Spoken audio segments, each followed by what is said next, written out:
አላህ አክበር እያሉ ነው ያረዱት። አይናችን እያየን የታረደው አስቻለው ከወረዳ እስከ ዞን ድረስ ባለስልጣናት ያሉት ሙስሊሞች ናቸው።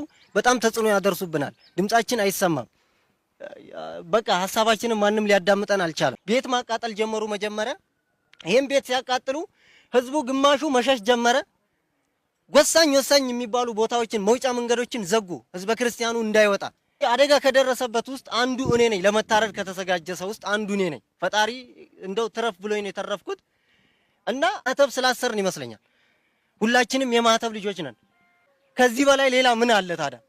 ሰው በሃይማኖቱ ከተገፋ እየታረደ አርደው እንኳን እኮ እንደ ሰው አልተውትም እኮ የታረደበትን ጉሮሮ እኮ ነው በእንጨት እየወጉ አይኑን አውጥተውት እያየን።